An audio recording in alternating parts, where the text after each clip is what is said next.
आकाशवाणी से प्रस्तुत है समाचार प्रभात।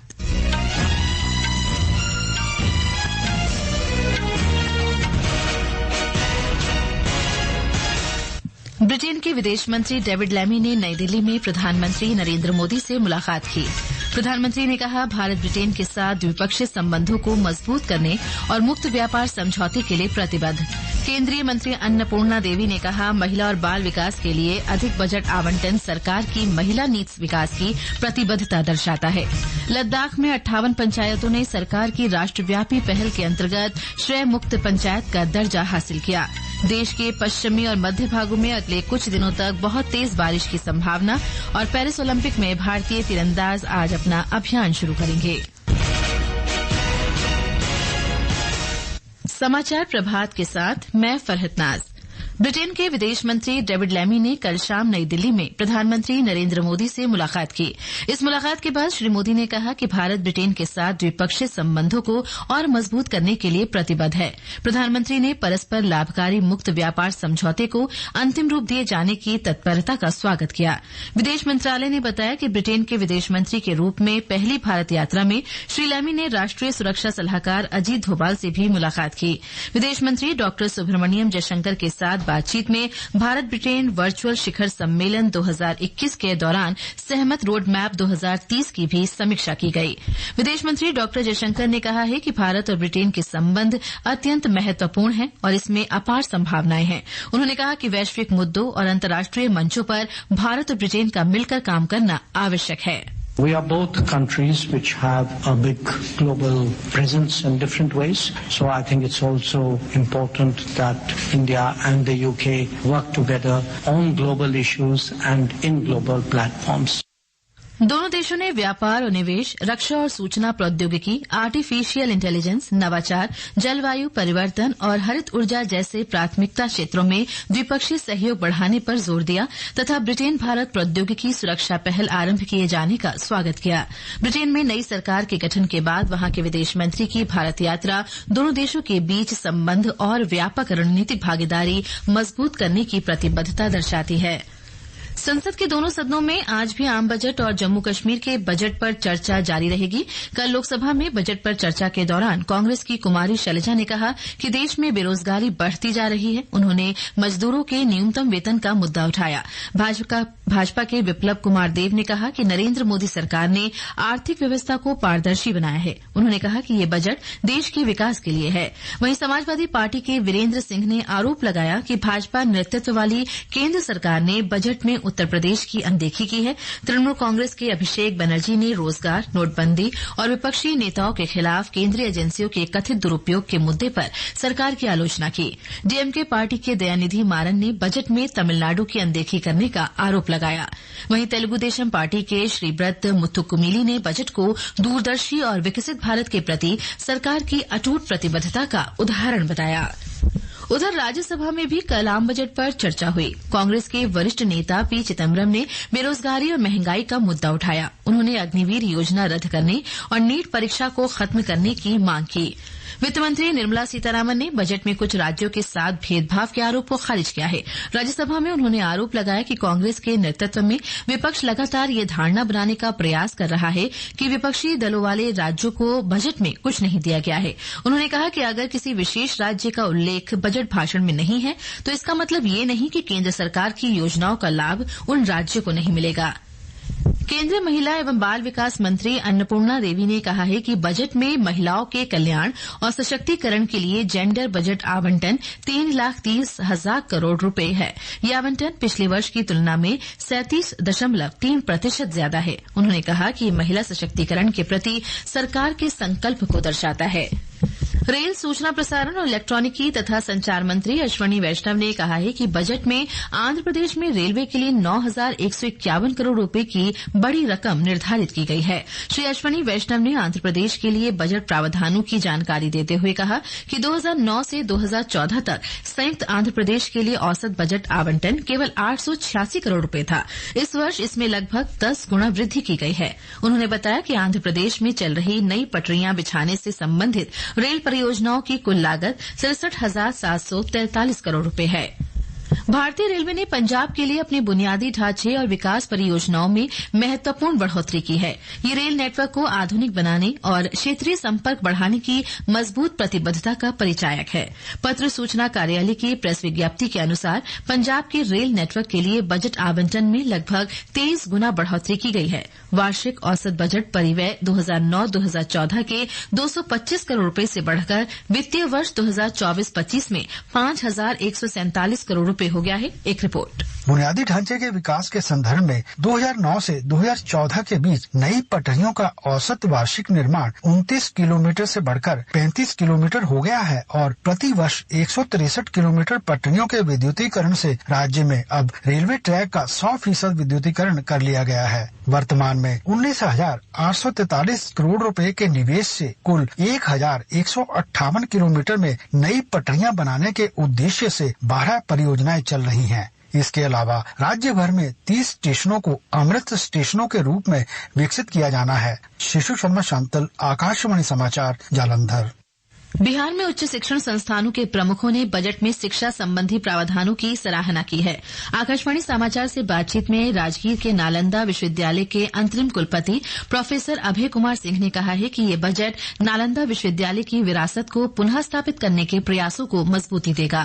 जैसा माननीय प्रधानमंत्री जी ने कहा वैसा करके दिखाया। इस बजट में जो माननीय वित्त मंत्री महोदया ने घोषणा की, सारे क्षेत्र के लिए उन्होंने जो विकास की बात कही कि इसके द्वारा राजगीर का विकास किया जाएगा। इस क्षेत्र में नालंदा और एक पर्यटन केंद्र के रूप में विकसित करेंगे। नालंदा विश्वविद्यालय की स्थापना जो हुई है उसको हम पूरी तरीके से सपोर्ट कर रहे हैं और साथ में उन्होंने जो कॉरिडोर की बात कही।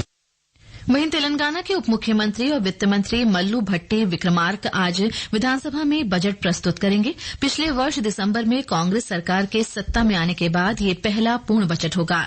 उप मुख्यमंत्री ने कहा कि वे राज्य की कमजोर वित्तीय स्थिति को देखते हुए यथार्थवादी बजट पेश करेंगे। ये समाचार आकाशवाणी से प्रसारित किए जा रहे हैं।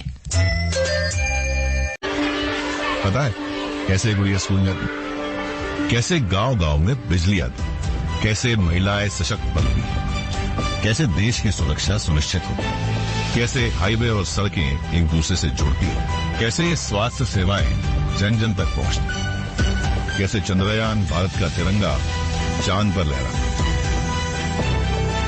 कैसे आपदा में कोई जीवन संजोता, कैसे भारत खेलों में अपना नाम रोशन करता। लेकिन ये अविश्वसनीय चीज संभव कैसे हो?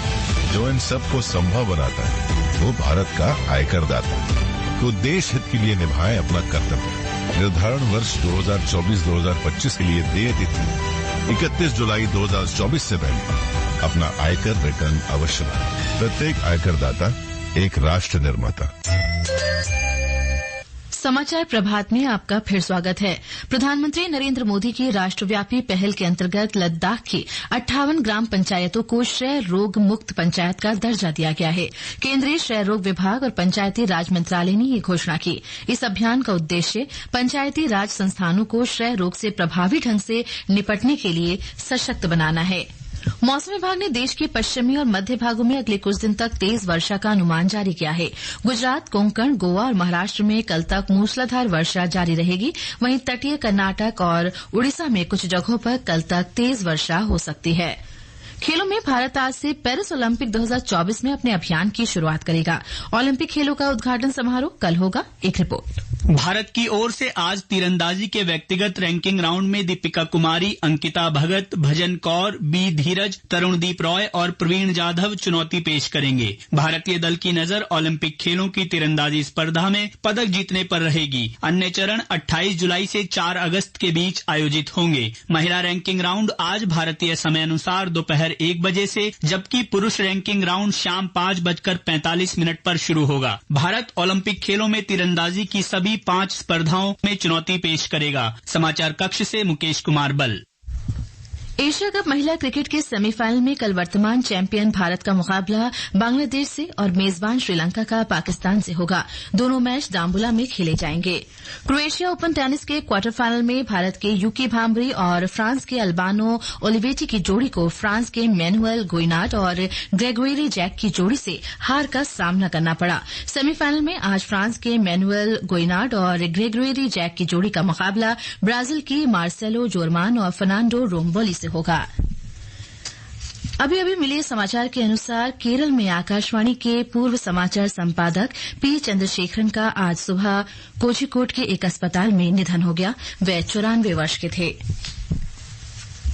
भारतीय वायुसेना की 29 अग्निवीर महिलाएं पहली बार पूरी तरह से महिला ड्रिल टीम बनाने के लिए एक साथ आगे आएंगी। ये टीम कल करगिल विजय दिवस पर इंडिया गेट पर अपनी प्रस्तुति देंगी। भारतीय वायुसेना ने नागरिकों को प्रस्तुति का हिस्सा बनने के लिए आमंत्रित किया है।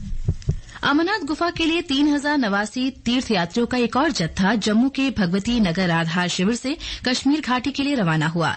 ये जत्था आज तड़के 106 वाहनों से रवाना हुआ। इनमें से 1286 तीर्थयात्री बालतल आधार शिविर के लिए और 1803 तीर्थयात्री पहलगाम आधार शिविर के लिए रवाना हुए। ये समाचार हमारे अपराधियों से सावधान रहें। शिकार होने पर तुरंत कॉल करें 1930 पर या फिर शिकायत दर्ज कराएं www.cybercrime.gov.in पर। अधिक जानकारी के लिए फॉलो करें हमारे सोशल मीडिया हैंडल साइबर दोस्त को। गृह मंत्रालय द्वारा जनहित में जारी। और अब आज के समाचार पत्रों की सुर्खियों के साथ हैं सरफिरोजी। धन्यवाद फरत। आज सभी अखबारों ने अपने पहले पन्ने पर राजनीतिक घमासान से लेकर मिसाइल परीक्षण तक की खबरों को जगह दी है। अमर उजाला ने बजट पर विपक्ष के प्रदर्शन को सुर्खी बनाया है। पत्र लिखता है, राज्य से भेदभाव का आरोप, विपक्ष का प्रदर्शन। राजस्थान पत्रिका की सुर्खी है, संसद के दोनों सदनों में तीखी बहस, भेदभाव बना मुद्दा, विपक्ष का हंगामा। वहीं हिन्दुस्तान ने वित्त मंत्री निर्मला सीतारामन के शब्दों को प्रकाशित किया है। पत्र लिखता है, वित्त मंत्री ने विपक्ष के आरोपों को बेतुका बताया। हरिभूमि ने वित्त मंत्री के शब्दों को प्रकाशित किया है, विपक्ष ऐसी राजनीति से बाज आए। सील ही रहेगा शंभू बॉर्डर, राष्ट्रीय सहारा की खबर है। पत्र लिखता है, सुप्रीम कोर्ट ने किसानों से बातचीत के लिए कमेटी बनाने को कहा। काठमांडू में उड़ान भरते ही क्रैश हुआ छोटा प्लेन, 18 की मौत। नवभारत टाइम्स सहित सभी अखबारों की सुर्खी है। वहीं जनसत्ता ने कुपवाड़ा में मुठभेड़ की खबर सचित्र प्रकाशित की है। सेना का जवान शहीद, एक आतंकी मारा गया। दुश्मन की मिसाइल को आसमान में ध्वस्त कर देगी भारत की AD-1। रक्षा क्षेत्र में आत्मनिर्भरता की दिशा में भारत ने बढ़ाया एक और कदम, दैनिक जागरण की खबर है। वहीं दैनिक भास्कर ने पेरिस ओलंपिक की खबर को भी अहमियत दी है। ओलंपिक के सबसे बड़े खेल एथलेटिक्स की प्रतिद्वंदिता, जमैका के उसेन बोल्ट के 100 मीटर के वर्ल्ड रिकॉर्ड पर होंगी नोहा लॉयल्स और जैकब्स की नजरें। और अंत में मुख्य समाचार एक बार फिर। ब्रिटेन के विदेश मंत्री डेविड लैमी ने नई दिल्ली में प्रधानमंत्री नरेंद्र मोदी से मुलाकात की। प्रधानमंत्री ने कहा, भारत ब्रिटेन के साथ द्विपक्षीय संबंधों को मजबूत करने और मुक्त व्यापार समझौते के लिए प्रतिबद्ध। केंद्रीय मंत्री अन्नपूर्णा देवी ने कहा, महिला और बाल विकास के लिए अधिक बजट आवंटन सरकार की महिला नीति विकास की प्रतिबद्धता दर्शाता है। लद्दाख में 58 पंचायतों ने सरकार की राष्ट्रव्यापी पहल के अंतर्गत श्रय मुक्त पंचायत का दर्जा हासिल किया। देश के पश्चिमी और मध्य भागों में अगले कुछ दिनों तक तेज से बहुत तेज बारिश की संभावना। और पेरिस ओलंपिक में भारतीय तीरंदाज आज अपना अभियान शुरू करेंगे। इसके साथ ही समाचार प्रभात का ये अंक समाप्त हुआ। नमस्कार।